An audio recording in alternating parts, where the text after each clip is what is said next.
Welcome back to Design Recipes, everyone. I'm Kathy Hobbs. These days, the Brooklyn Navy Yard is full of unique and creative businesses. One such company is the Kings County Distillery, a unique blend of vision, entrepreneurship, and having the right idea at the right time. Our Brooklyn real estate expert, Donald Brennan of Brennan Real Estate, takes us there. Hey, Donald. Thanks, Kathy. The Brooklyn Navy Yard is an important part of New York City history, both past and present. Ironically, so is a business I'm about to introduce you to. Kings County Distillery is the first legal distillery in New York City since Prohibition, with a history all of its own. Let's go inside and learn more. It wasn't too long ago that this type of small batch spirit making would have been illegal, considered moonshine, a term associated with high-proof home-brew spirits. But today, Kings County Distillery is on the cutting edge of a growing movement of small distillers making history of their own. So tell me a little bit about your background. So I grew up in eastern Kentucky, really more the kind of moonshine part of Kentucky than the bourbon, fancier part of Kentucky. It was a dry county, so there was no alcohol, there were no liquor stores. Can't even sell it in restaurants there, or at least when I was growing up. So I would go to a bootlegger to get alcohol. And it was only after really moving to New York that I realized that that was pretty rare and unusual, and in fact very intriguing to people who lived in New York. So I would bring that moonshine back to New York City, and kind of through that curiosity and enthusiasm, I got interested in distilling. Got a little still off the internet, distilled illegally for a couple years. This was in my apartment in Williamsburg, of course, and it was kind of set up, there was this kind of exterior rooftop that was pretty secluded, but it was enough to make about a half gallon every time I ran the still. And so there was a process of kind of perfecting the recipe and the procedure, and in the course of doing that, actually learning what makes whiskey good. So how long were you in the home distillery phase of your project? A little over 2 years, and kind of even by the end of that, it was pretty clear that it made sense to at least apply for a license, because New York State was just in the process of amending its laws around distillery licenses. So when we first opened the business in 2010, we were in a 350 square foot room in Williamsburg, very small, but commercial distillery. You know, we didn't know if people were going to want to drink whiskey made in New York. I mean, at that time, it was a very unusual concept. So once that we realized people would be sort of curious about it and enthusiastic about it, then we wanted to move and have more space to be able to do what we wanted to do. So that's when we moved into this building in 2012, and have been very happily situated here ever since. Started in 2010, the Kings County Distillery holds the bragging rights as the oldest continuously running distillery. That's because laws still on the books dating back to Prohibition made businesses like Kings County Distillery impossible. Then a change in state law opened the door for small distilleries to obtain licenses, and Kings County Distillery was the first in line. What's it like being a pioneer in the small distillery world? Well, what's been most fun is to kind of share how spirits are made with people. I think for the past 10 years, people are starting to question where their food comes from, who's making it, what are the values that are associated with that maker. And so something like whiskey, which, you know, prior to this moment, people had just sort of cared a lot about the label and the brand. Now people are starting to care about the producer and the ingredients and the method of production.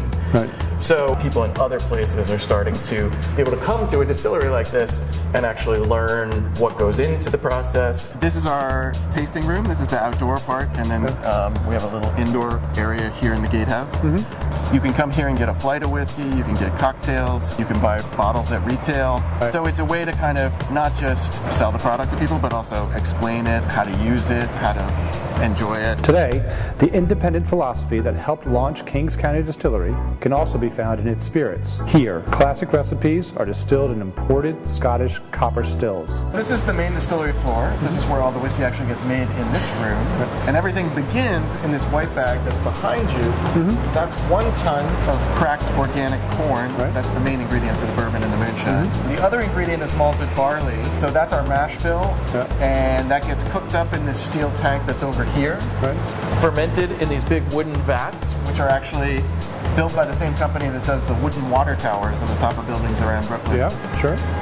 So it'll ferment there for 4 days, and then that liquid gets pumped into these big copper stills.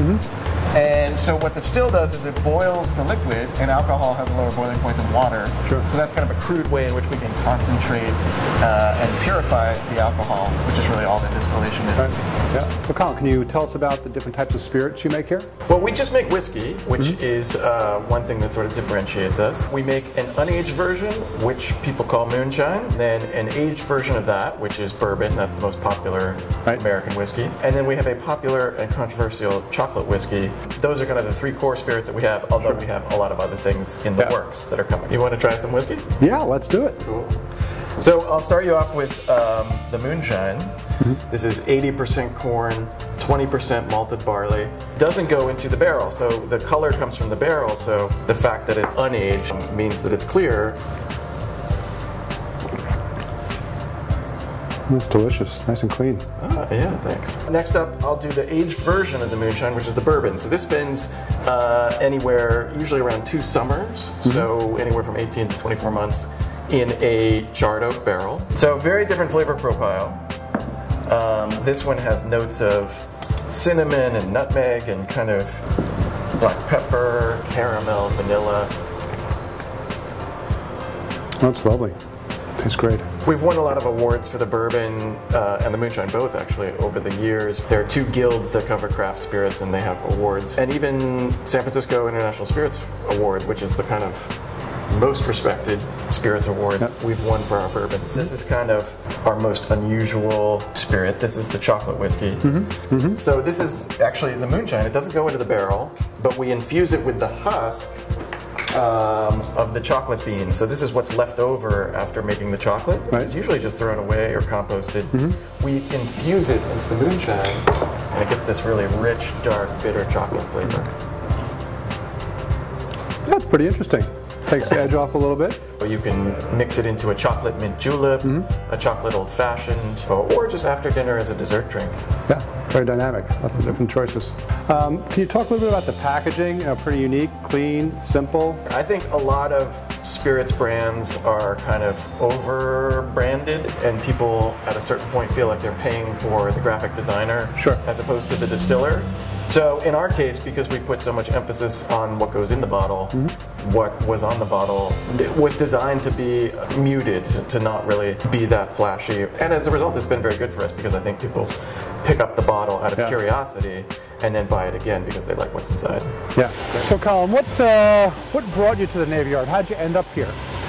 We started in Williamsburg, and the Navy Yard leasing office came to our little tiny one-room distillery and sort of said, we have some space on the Navy Yard if you've ever thought about expanding.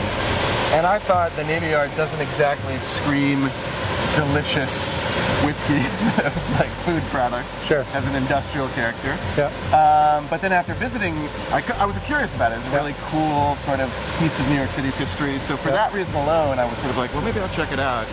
And then saw the building that we're in and kind of fell in love with it.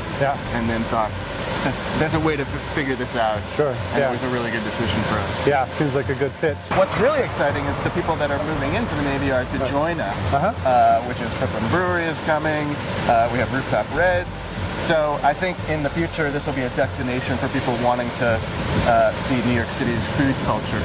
Kings County Distillery is indeed a pioneer and on the forefront of what is a growing movement, both here in Brooklyn and throughout the state, in which small distilleries inspired by creativity and raw entrepreneurship are creating the perfect blend. I'm Donald Brennan of Brennan Real Estate. Back to you, Kathy. Thanks, Donald. What a fascinating tour. Coming up, a design recipe, making the most of your space using art. Up next.